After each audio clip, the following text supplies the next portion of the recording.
Hey, Fanboy Nation. This is your pal Daffy Duck, and you're watching. We're watching Fanboy. A fanboy, etc. Fanboy Nation. Dot, I assume Tom.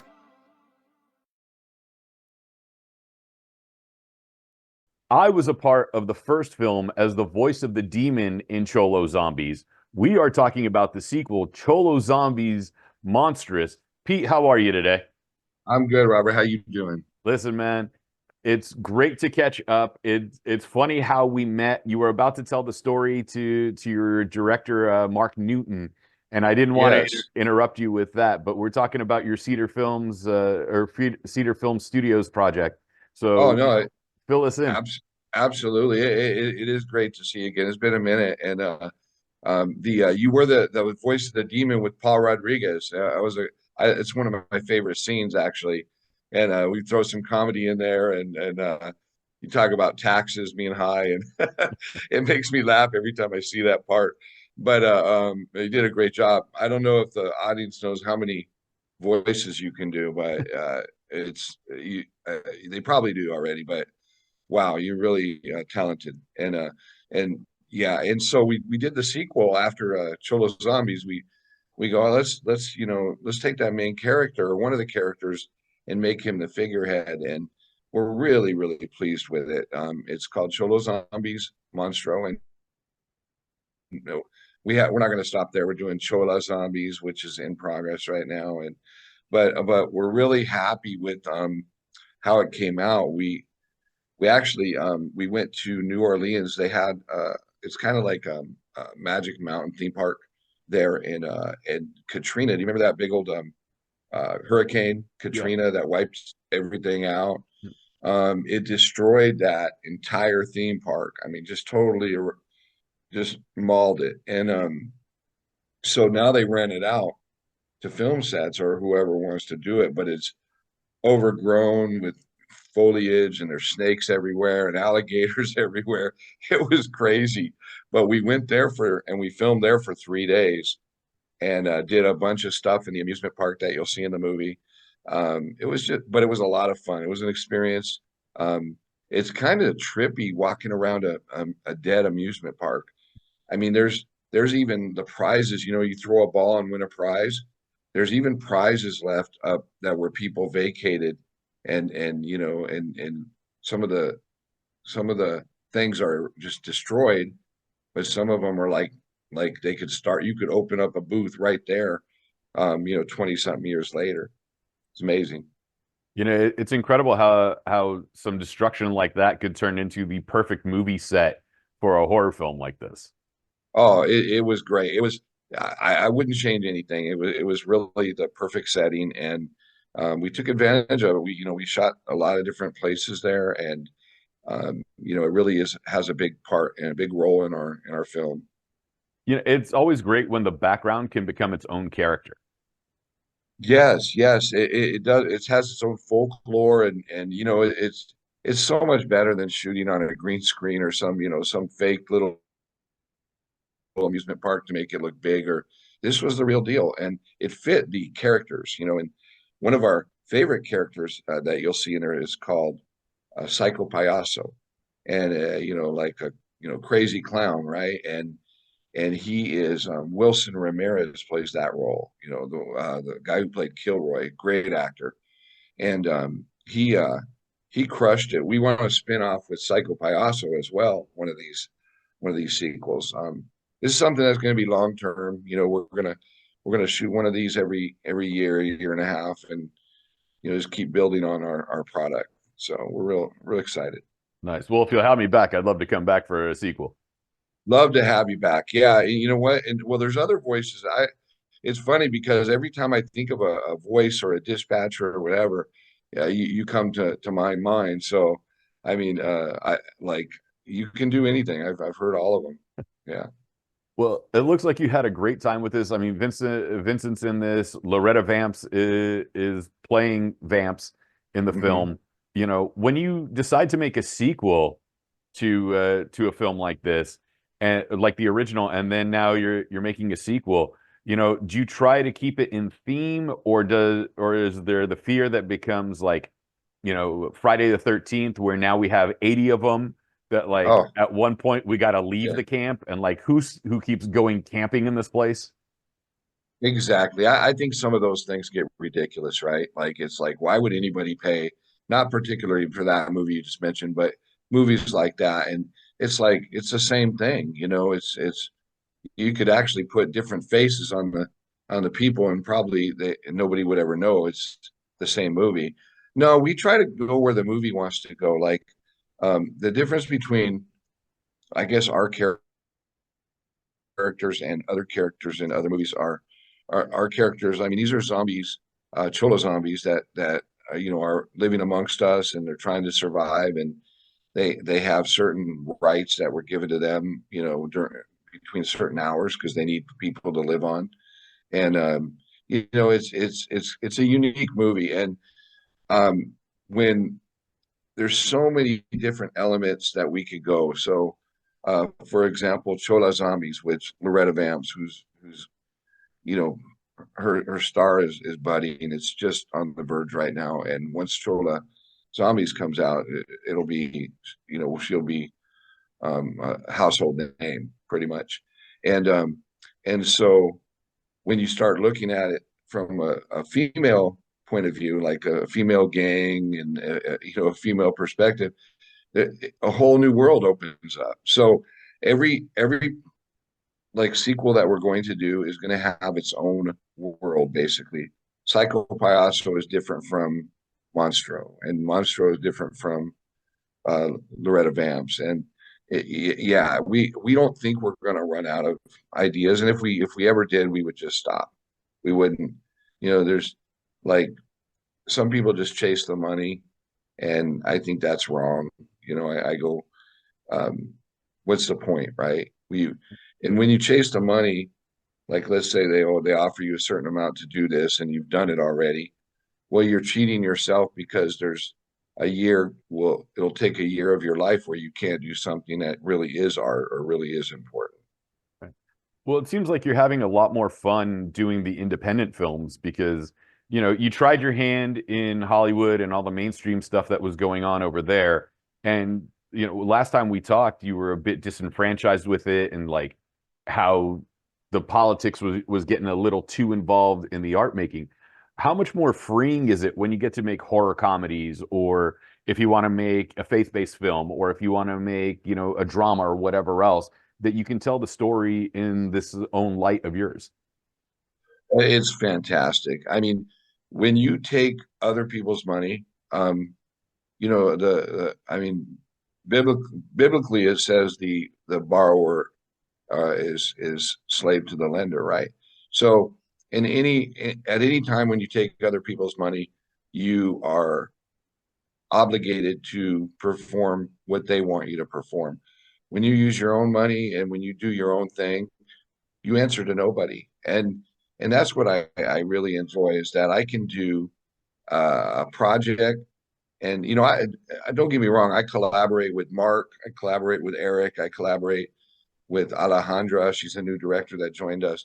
Um, because they're smart and they're gifted. And you know, when you worked with us on Cholo Zombies, hey Robert, what do you think? Hey, you know, everybody has talents, and you want to utilize and collaborate with those talents. So I don't mean it in the sense that you don't take other people's opinions. You just are not told what to do. You know, whereas if Hollywood comes and gives you a big chunk of money from an executive producer, and I want it this way, well, wait a minute, this is my story.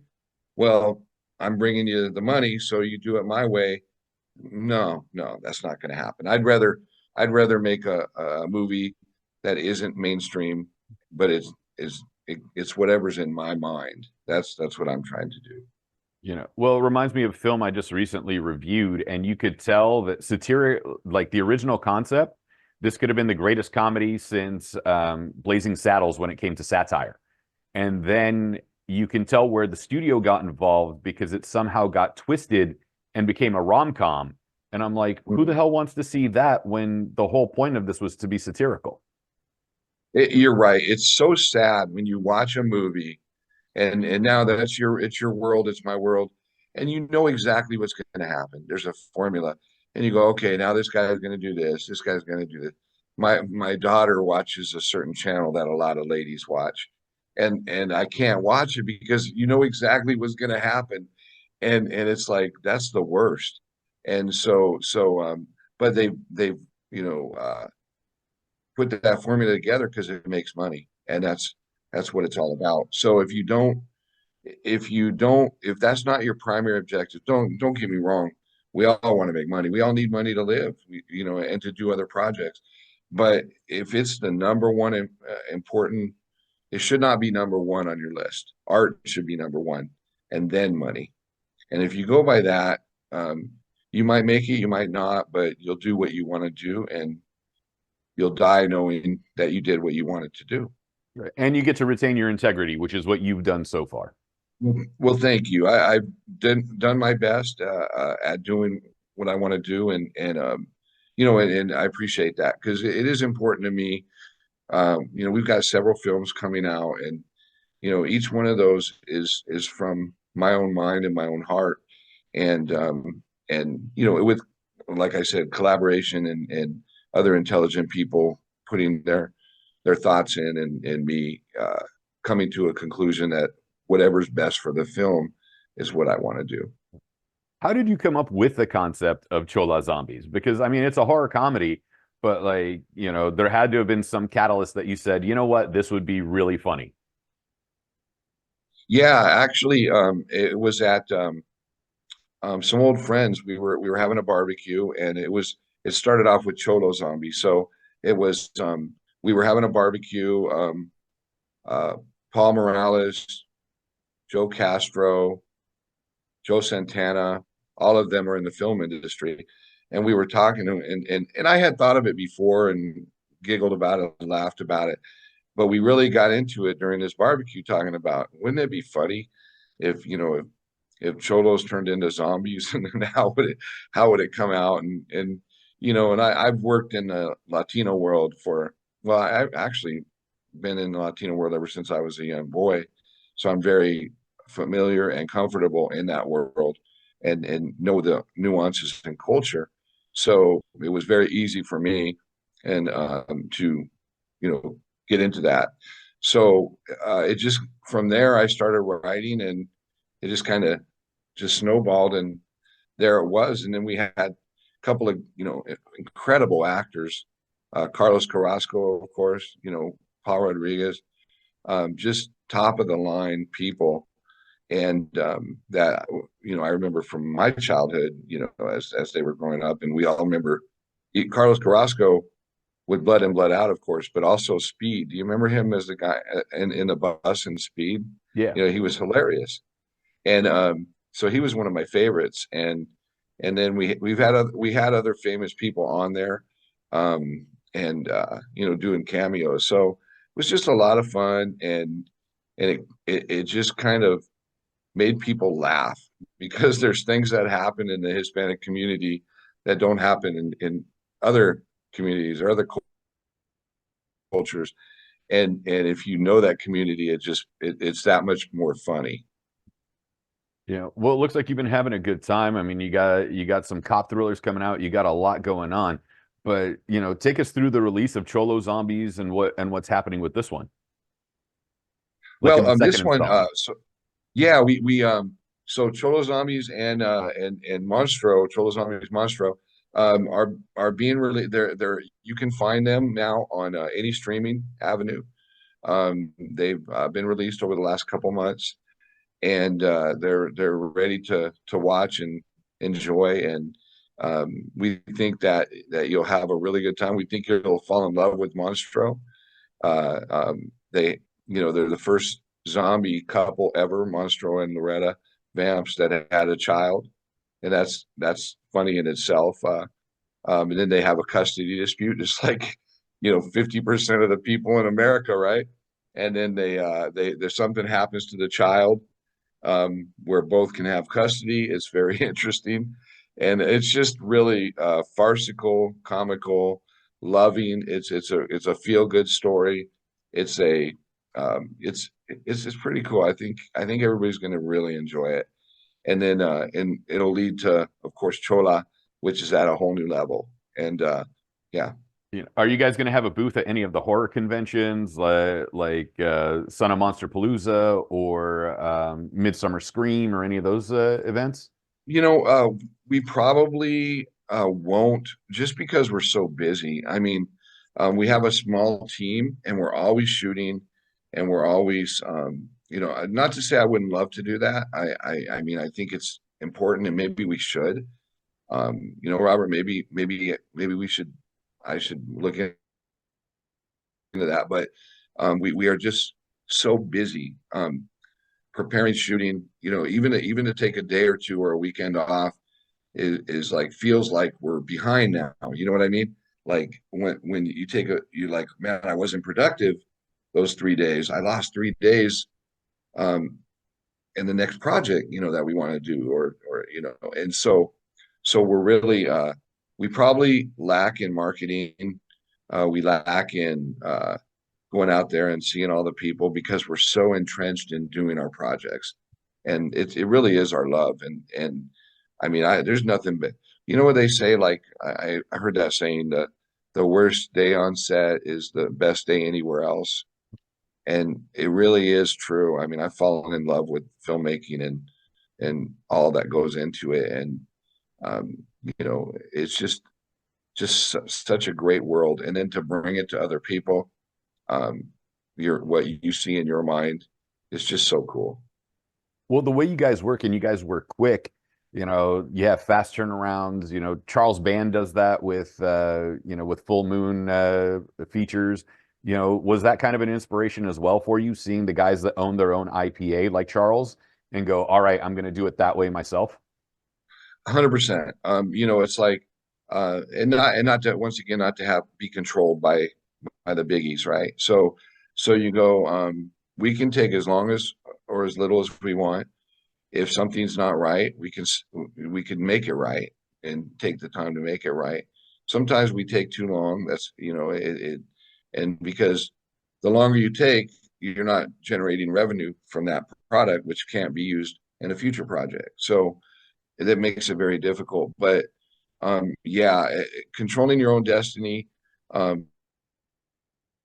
Sometimes it's hard. You run out of money, and you have to figure out alternative ways to get the project done. But and ultimately, money is a factor, because the best of the best cost a lot of money. Even the smallest things like color correction, or sound design, or whatever. You could get a really quality guy for a certain amount, but if you really want to get the best, I mean, it costs a lot of money. And so you're always weighing, the how much money you have versus how much you can pay, and you're parceling out certain amounts to certain different instruments, like the music or the sound or the color correction, or the edit, or what may have you, ADR, automatic dialogue, recovery. So it's like all these different things are part of the process, and you do the best you can. Well, take us through the casting itself, because we've already talked about Loretta Vampz and Vince Romo. You have another actress in there named Lillian Vampz. I don't know if there's any relation, or they just decided to take the same surname for stage. Wilson Ramirez and Crystal Coney. What was like bringing everybody else in, and then Joey Beltran on top of it? Yeah, these people are amazing. Lily is her granddaughter, is in real life, is Loretta's granddaughter. She did an incredible job. Incredible. Crystal Coney, she just came off the series Monster, the Dahmer, the guy that ate people. Yeah. They did a series on it. She was in that series. She was one of the nurses. So she's coming off a really excellent career move there.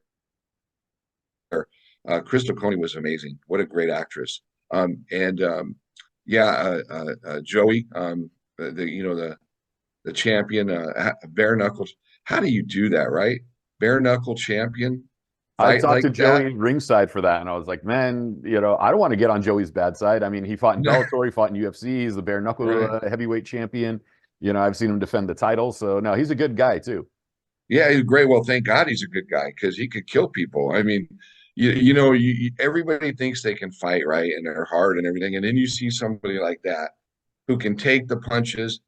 And if he hits you once, a regular guy, you might die. I mean, if he hits you solid, you could be gone. And so that's why I tell people, I go, don't fight anybody anymore. Don't. It's easier for me because I'm older, and I don't need to do the machismo thing. But when you're younger, just what, wave, say I'm sorry, and move on. Because you might run into a guy like Joey, and you won't know it, and boom, it's over. But anyway, he's a wonderful person. He did a great job. And then, like I said, the Wilson Ramirez is one of the best actors that I've ever encountered. And he Psycho Payaso was amazing. He pretty much created this character, and he did a lot of internal development on it, and it was amazing, and it's worthy of a spinoff. And just so many great actors. Vince Romo did a great job. And it's really like you'll see the acting in there. Carlos Carrasco, his right hand man, of course, is always a cut above. One thing about Carlos Carrasco people don't know is that Carlos was or is a Shakespearean actor. He studied Shakespeare in his younger years and he did Othello and all those other plays that Shakespeareans do. And you go, wow, because he plays the gang member and this and that. And you go, no, because this guy can do it all. And so he kind of makes the movie. He's amazing. And then a bunch of the casting, we reached out and we handpicked. I tend to use I try to be loyal to all the people that have worked for me and know our world, and I try to be loyal to them because they're loyal to us. And so we try, if we can cast somebody that we know, we do that. And if it doesn't work, they don't match the character or whatever, then we'll reach out and look for other people. Hey, does anybody know anybody? Every once in a while, we'll go on Actors Access or Breakdown Express, and but we really don't need to do that because we have such a group and plethora of great talent. And sometimes it's hard. Like I have some really close friends that are actors, and they're like, why am I not in that film? How come I'm not in that film? And I go, because you didn't fit any of the characters. I go, I can't transform you into what you're not, and it would be a disservice to the film. Some guys get butthurt over it. Some guys understand. But yeah, but overall, we built what I call a family of makeup. It starts with our makeup artists, Veronica Connerly and Chantel Connerly. They're incredible, and they develop when you come onto our set. They're the first people that you see and that you work with, and they create the warmth of our sets, and we're a faith-based organization, so to speak. I am, at least, and believe in God. So we try to start every single event off with a prayer to get it going in the right direction. And then the other thing is, if we get a jerk, like if we get an idiot, because there are those out there, and if they're only there once, we don't suffer fools. If you're an idiot and nobody likes you and you're not getting along with anybody, but I don't care how great you are, you're gone. We're not going to deal with you. So that's how we've grown our community, and some of our guys are getting they're going to the next level. I mean, we got Steve Villegas, who's on SWAT, and the other can't remember, Neighborhood, I think it's called. Mm-hmm. We got Joe Finfera, who is working side by side with Sofia Vergara. I mean, we got guys that are just going to new levels, and they're and I'm happy for them. I'm so excited for them. Like that's what I want.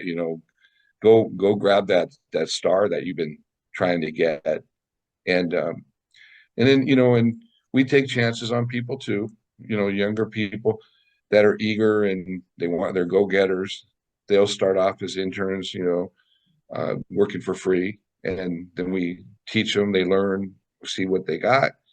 Eventually, they start getting paid, and and so we try to mentor, just kind of like he's much better at it than we are, but Johnny Murillo from Chicano Hollywood, Yeah. how he mentors people and takes them to new levels, and he's training. It's such a great thing doing, but we try to kind of be like that. We try to emulate that and just be good, and do the right thing. And I can attest to your set being inviting and welcoming and people actually respecting the process. There hasn't been, at least when I've been on a set with you, people have been very kind, very courteous. No one big leagues anybody. Hi, how you doing? Let me lend a hand here. And that's the great thing about an independent film versus a union shoot, is that, oh, we need the light moved. No, we got to wait till the lighting guy comes back from lunch, for example, and then, oh, okay, we got 45 minutes before we can move that light 3 inches. Wow, incredible, right? I've heard of that. I've not seen that, but I have heard of that. Oh, we can't touch that, or don't help that guy. Like, no. I'm the EP, and if I see anybody, a lady, especially lady, but if I see you're lugging up some big gear up a hill, I'm going to be the first one to, hey, Robert, give me some of that. We all do that, and that's how our sets work. And I hope we don't lose that. I mean, as we get bigger and bigger, which we are, and we got a film called, I know it's not what we're talking about, but Rogue Cops, that we think is going to blow up, and hopefully we will always maintain that warmth and innocence, that we have. I know what happens. They say, oh, when you get bigger and bigger, you become greedy, and this happens and that happens. Well, we'll try to fight that off and not let that happen.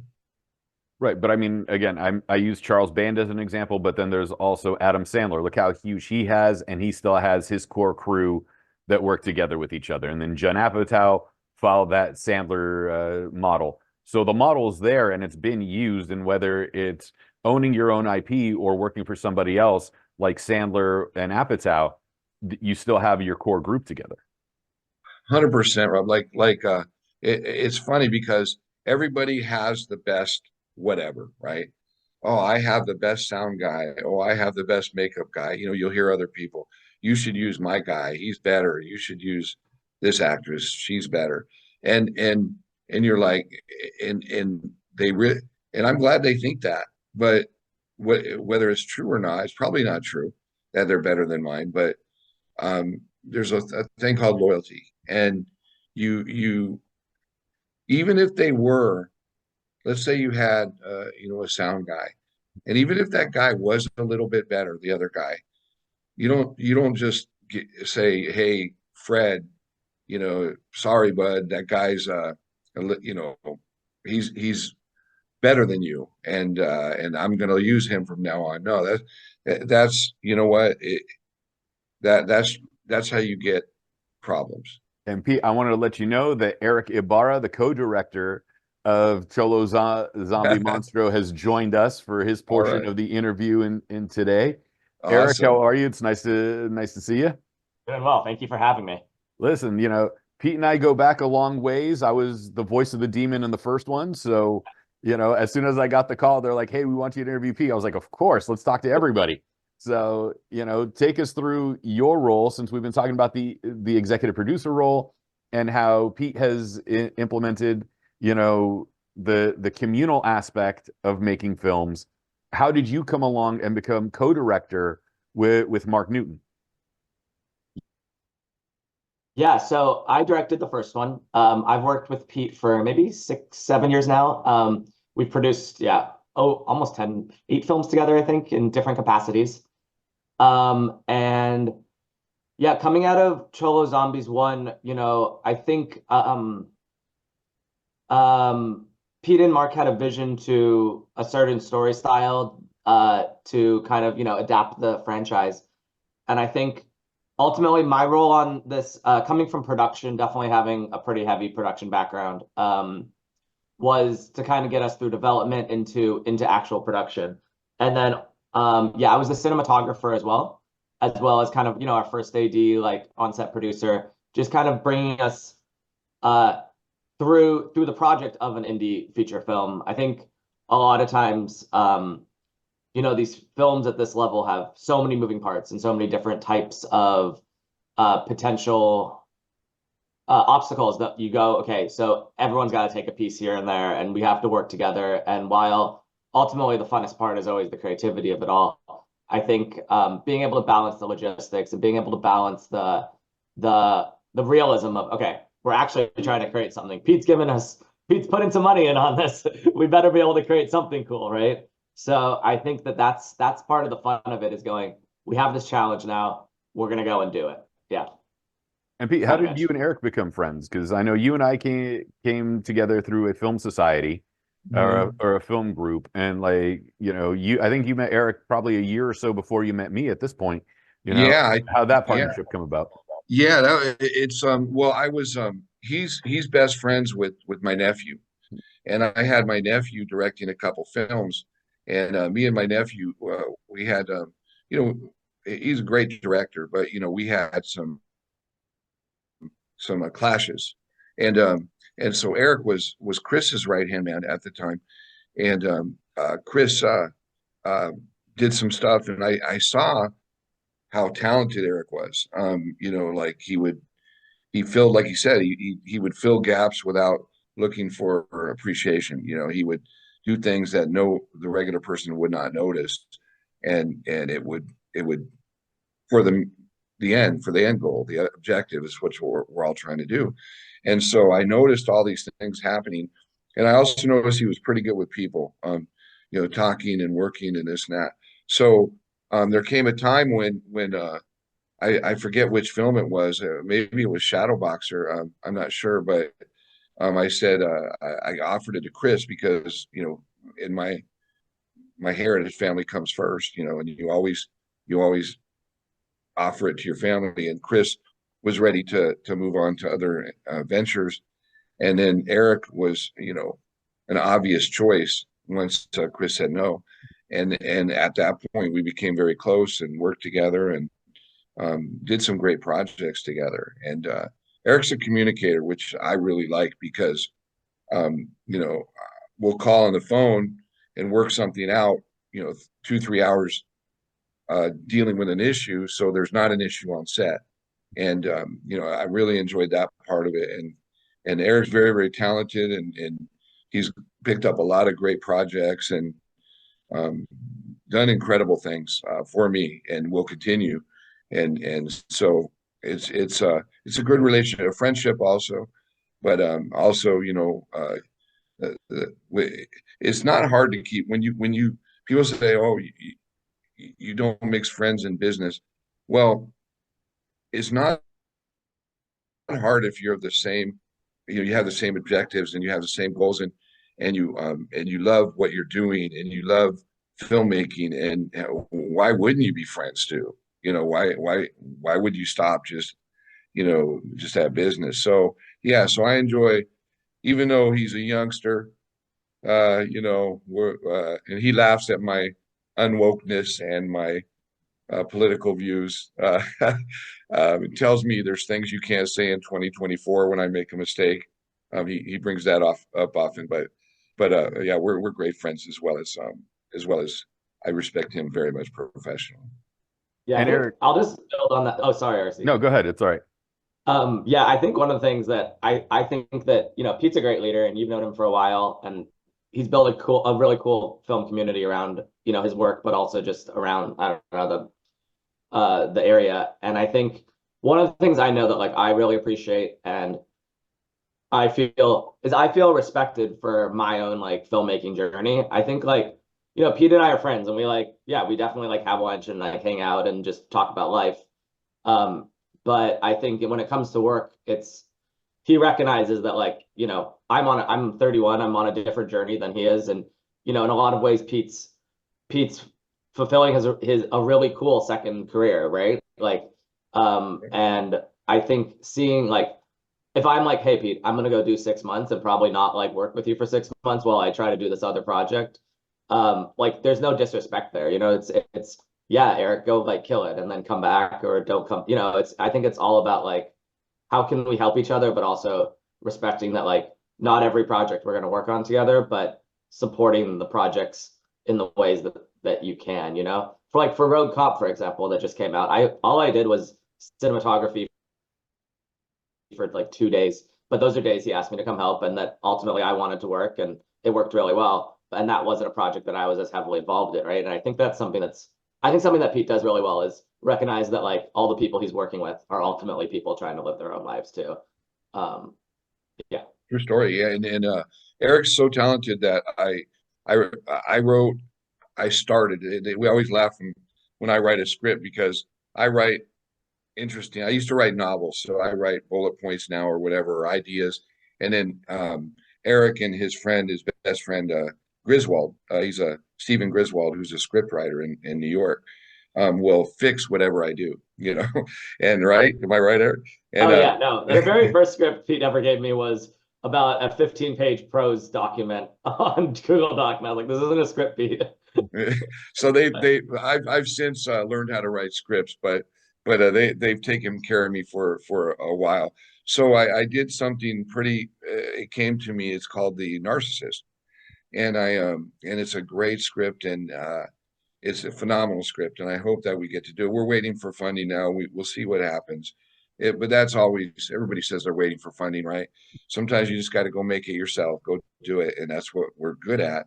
So anyway, that's been promised to Eric. He's the director on that, and when we get a big chunk of money, enough to get a prominent male or female lead, then we're going to launch that, and it's a really, really great script, and he's the director on that one. So hopefully we can get to that one before somebody steals our idea, right? Isn't that always the case? Yeah, that happens a lot. Yeah, sure does. But it's a great script, and yeah, Eric's going to kill that thing. One thing I wanted to ask, because the first one was shot locally in Southern California, and then this one went on location. Like, when you have that departure from the original being shot in the Inland Empire to now being in New Orleans, like, what does that dynamic add to the revamp of the storytelling and the continuation of the original? Yeah, it was. Oh, go ahead, Eric. Yeah, you take that one. Yeah, no worries. I think something that's really interesting to me about, like, kind of Monstro Season 2 is it was like primary production, principal photography was still in the Inland Empire. We shot probably 85% of it still here. But I think one of the signs of growth of Pete as a producer really is recognizing, how can we make our movies grow, like, both in size, but also in our filmmaking abilities, and just in showcasing the world to our audiences. And Pete, and definitely giving Mark credit for this, finding that location in New Orleans and recognizing the value of it.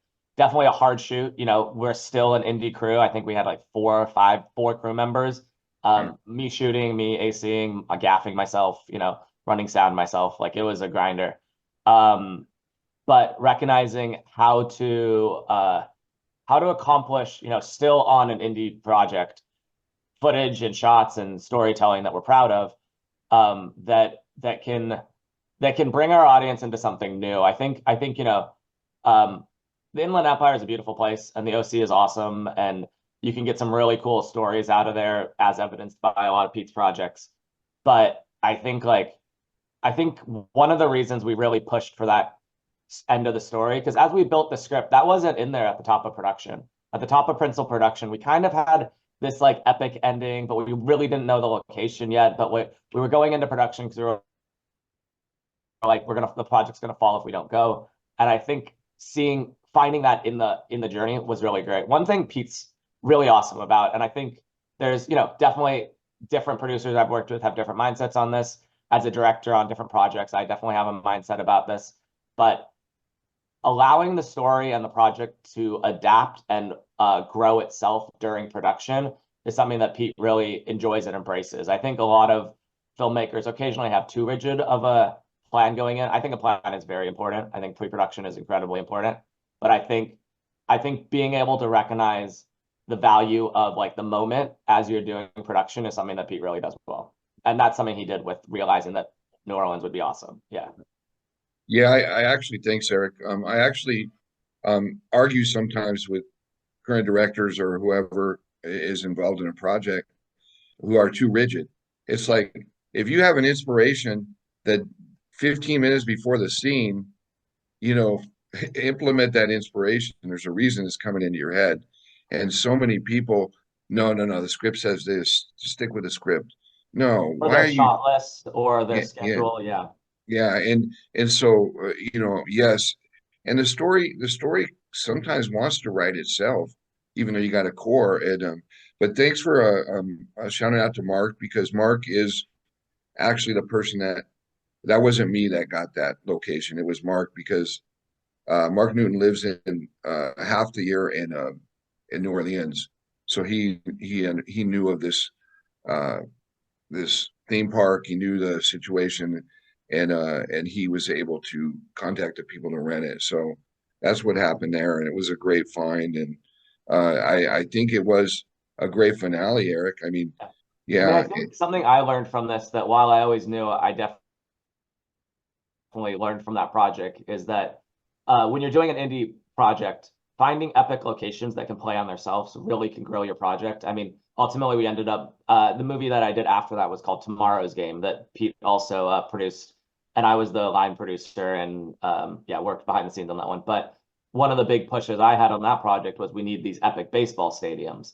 And if you can, when you're on a low budget where you can't have maybe a lot of time in these locations, or you don't have a ton of money to spend on design or a huge crew, I think finding locations that can really elevate your project, that can play as their own. I mean, we did nothing to that theme park. I brought a drone, a camera, and two lenses. You know what I mean?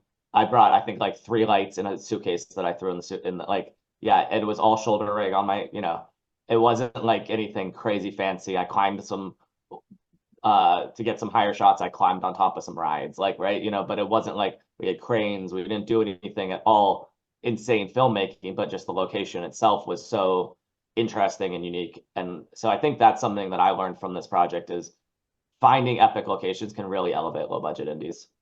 Oh, Eric, tell the story about how our crew and our cast is so close. You were able to reach out to Brian Eric Johnson. Yeah, tell that story. That's pretty cool. Yeah, I mean, New Orleans was definitely an interesting time. It was mid-pandemic. It was a lot of crew were unsure about work conditions, totally valid, all of that. And we had a crew lined up of about 5 down there for me. And everyone unfortunately fell through, literally everybody, like 2 days before, except for one awesome PA who we turned into an AD because I needed an AD. Basically fell through. And so as we're prepping it, we did a small gear rent. I think I picked up like an 8x8 silk and 2 combos, and camera was in my suitcase and 2 lights were in my suitcase, but nothing else. Because I was under the impression we were going to get pickups down there or gear down there. And so the night before, one of our actors was supposed to fly the next morning, and I had to call him up, old friend of ours, his name Brian Eric Johnson. He plays the sheriff. And literally I was like, hey man, there's a suitcase waiting for you outside of a house in Van Nuys. Roll through, pick it up. It'll have all my gear. It had a drone, like 6 lights, like all my sound gear. And I was like, please just do a check-in. Pete will pay for the check-in. I'll see you in New Orleans in 24 hours. And yeah, Brian Eric Johnson. And then on the day when he wasn't on scene, he boom upped for me. I ran an XLR to the boom, so I could mix it on the go. But he boom upped for me as well, which was hilarious. Yeah, it was amazing, Rob, because when normally in our family here locally, we know everybody's loyal and dedicated. They'll be there, and it's unusual if somebody misses. but we were depending on half of the crew that More we, than half, yeah. I mean, yeah, that we honestly, hired, about me and Mark, yeah. yeah, that we hired in New Orleans, and they just didn't show up. They just, one guy canceled the day before. I mean, all the gear, Yeah. everything, and we were, we had 20 people that bought their plane tickets, and everybody, the hotels, everything. We didn't have a choice. We rented the place, and so you run into those kind of things, and you just improv, and you won't know it in the film.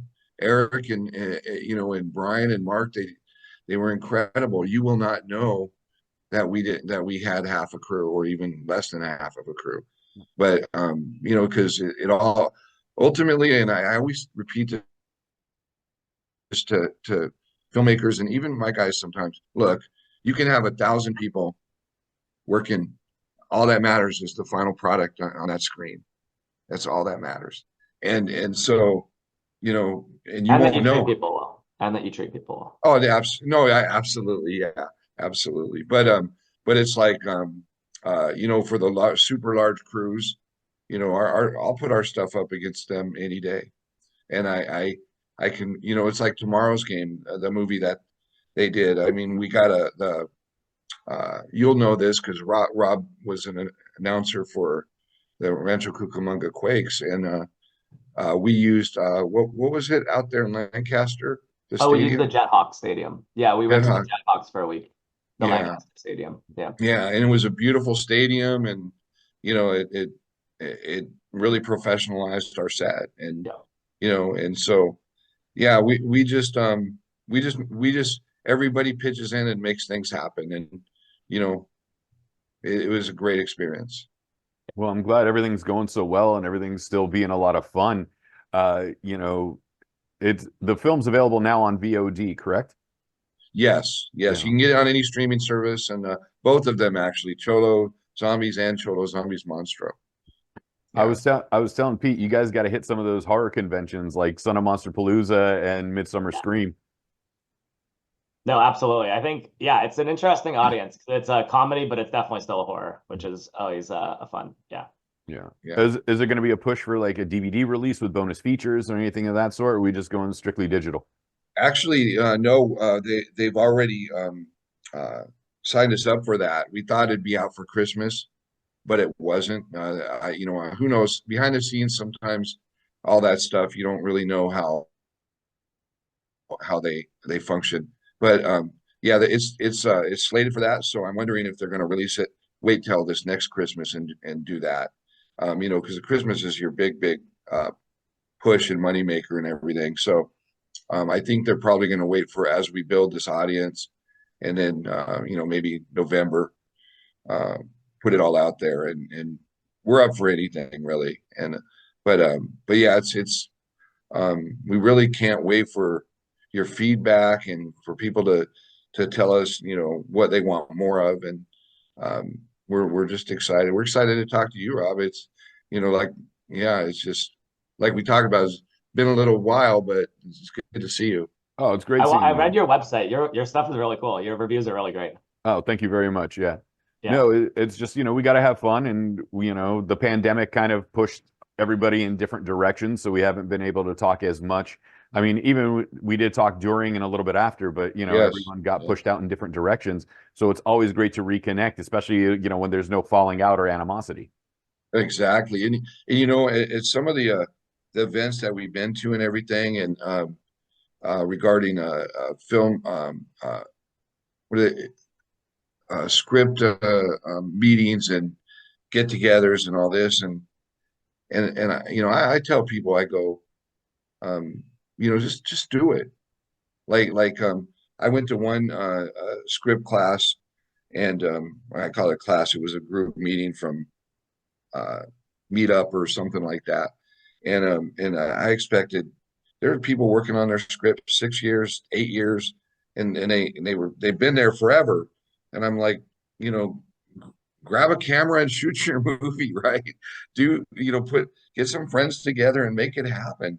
And I know Eric does that a lot when in between gigs, just for that creativity, because luckily they don't have to spend money because they're all experts at what they do, and they know how to edit, and they know how to do everything. So he can get 2 or 3 of his buddies together and make a good looking short and get their creative juices out.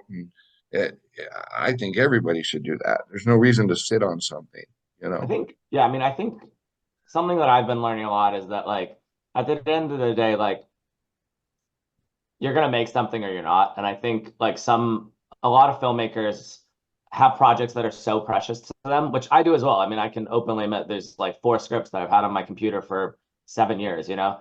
But also, like, you have to be going to make stuff, and I think that's you're not a filmmaker if you're not making films, right? Like, and so that's, yeah, I think that's one of the biggest things that I try to make sure, like, I don't know, at least the life I'm living is I'm actively going out and like filming things with my friends. Yeah. So, gentlemen, before I let you go, what does the 3rd installment of Cholo Zombies look like? It's all Pete. Well, the 3rd installment would be what we talked about, Cholo Zombies with Loretta Vampz. And we've shot 2 days so far, and we plan on shooting the rest of it this summer. It's hilarious. It's very female oriented. So all the ladies are gonna just laugh and have a good time. And like most men, we're not probably gonna understand a lot of it. Because it pertains to the opposite gender, so we're not gonna get it. But we'll try to get it, and it'll be funny. And so I'm just excited to to put that out there and give the ladies something.